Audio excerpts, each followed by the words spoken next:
Hello Internet world, Matthew here for Brain Droppings number 6. I'm here at the gorgeous Morgan Park in Glen Cove. It is Thursday, November 10th, 2016. I want to take a moment to wish a very happy birthday to the United States Marine Corps, 241 years young today. Still kicking ass, taking names, and keeping this country safe. I want to personally thank all the men and women, my friends and brothers who have served in the Corps. Thank you from the bottom of my heart for everything you've done, your guts, blood, and sacrifice. Semper Fi. All right, that being said, I want to move on. I had another video planned that I had actually filmed, but with the results of the election, I had to change the program. I've seen some very sad and disheartening things last day. A lot of people shaken in fear, a lot of people spewing vitriol and hate at their fellow countrymen. And as disheartening as it all is, I had to stop and reflect and figure out what this really meant for myself and for the entire country and really our entire species. And I was able to draw a very potent lesson from my own life, and I hope you can see the same. Now, a lot of people are familiar with the law of attraction. It was popularized in The Secret, and a lot of people misunderstand it. I think it has more to do with this kind of hippie woo-woo stuff that you sit around and think positive thoughts and God will drop stuff that you want into your lap. And that's not really how it works at all. There is an energetic component to the idea. You can tie it in with quantum mechanics, or you can just sit back and accept the way that it works. I know that a lot of rich, powerful people do. Now, for myself, I've studied it for a while. I thought I had it, but I looked at my own life and I realized I wasn't really living it. Now, in the movie, they use this phrase, energy flows where attention goes. And you could also add on to it, where energy goes, action will follow. And in the movie, one of the commentators said that if you pay attention, you'll notice a lot of times the politician that seems to be liked the least is the one that wins office. Now, Donald Trump is a very rich and powerful man, and while I'm not in his head or in his campaign, I think this is how he ran his election campaign. Now, a lot of people say he preyed on people's fears, but I don't think that was the case. He didn't really prey on anyone's fears of terrorism and immigration and poverty and such. I think he more used the media's fear of him to his advantage, because the universe doesn't know negatives. You say hashtag never Trump, not Trump, anyone but Trump. Oh my God, it would be a nightmare if Trump got in. This is what America would look like. The universe only hears you say Trump, and that's what it's going to give you. However this system works, it does.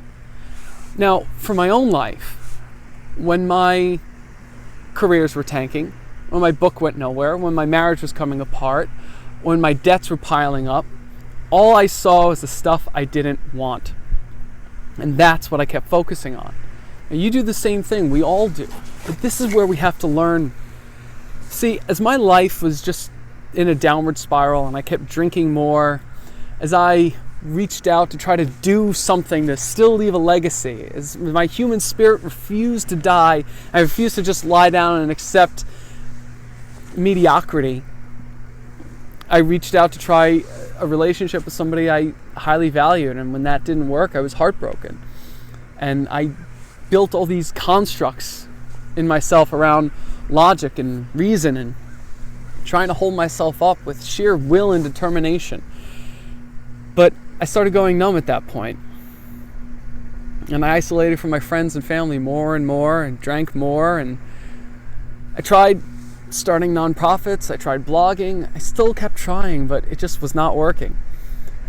I got into a relationship that I knew was not going to be satisfying. It didn't last very long. I shouldn't have started it in the first place. But I just didn't want to be alone. Just like with alcohol, I just didn't want to feel the pain of loneliness. But at some point, something happened. I had a moment of clarity, not from myself, but seeing it in somebody else. Seeing that I was creating for myself the life I didn't want. Quit drinking, and I started getting honest. I started facing up to myself.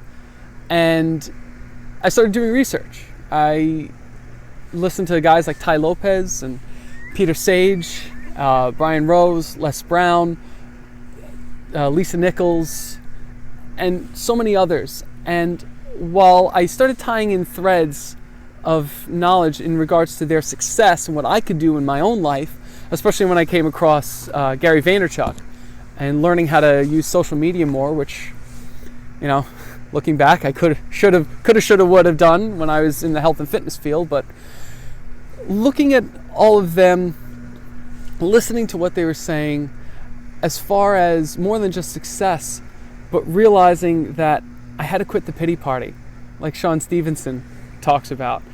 I had to face up to the fact that I was going to go through some more change and it was going to hurt. So I kept reassessing my life again. I started working on this channel, just threw myself out there, got assessed for autism. Okay, not autistic. Kept moving forward, reconnected with friends, made new friends, and still feeling numb. Then came another catalyzing moment. Again involving love, again ending in heartbreak. But I'm grateful for it. I'm grateful for it because it forced me to tear down those constructs that I had built. I realized that I made myself numb by trying to think my way out of it. I had to feel my way through it. Through the depression, through the anxiety, through the fear.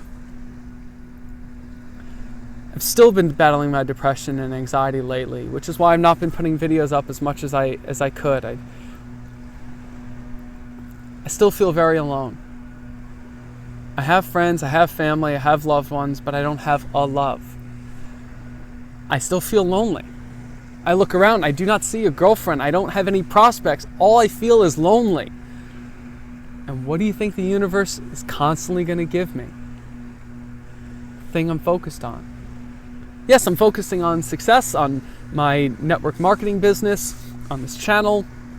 I got a new job, so I'll have some now, as much as I would love the idea of doing a whole bunch of little things, having a steady job with some benefits, going to come in very handy. But as much as I'm moving forward in my professional career, my personal feelings were getting in the way of me creating the world I really wanted. Now, I don't know if Donald Trump is going to make my life as an entrepreneur easier or if Hillary would have made it harder.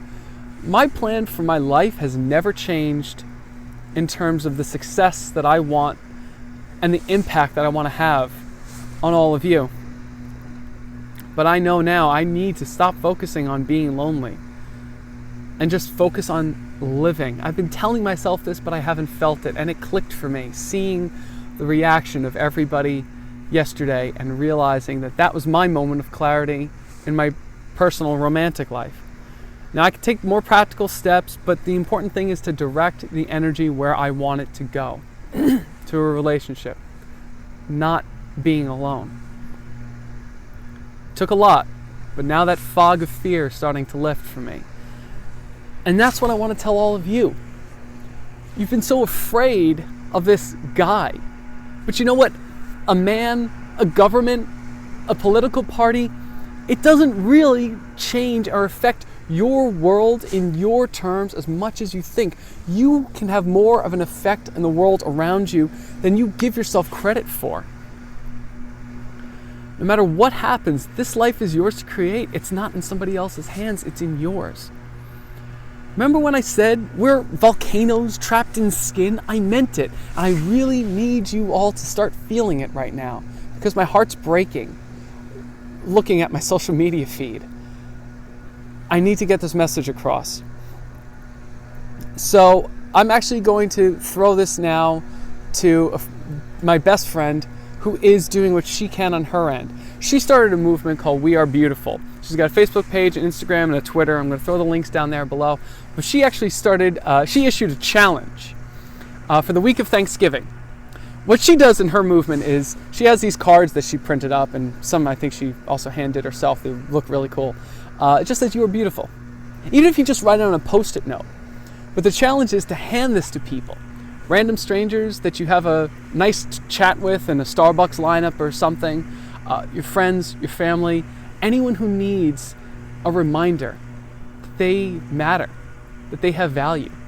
And when you take that gift of sharing that beauty with other people, you realize that you, me, and everyone else, we're not victims. We're not victims of our life.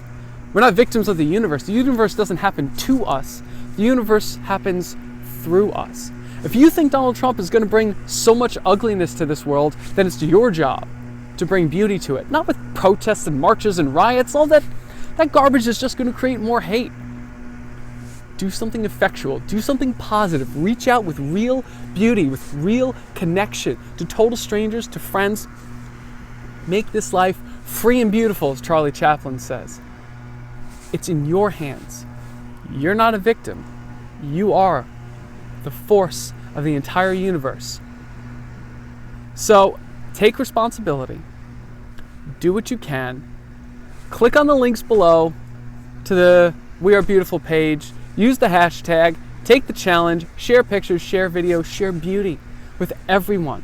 Create the world you want to see. It's entirely in your hands. And I know if you can take this advice to heart, if you can really feel it, not just think it, but honestly really feel it, you will create the life that you want for yourself.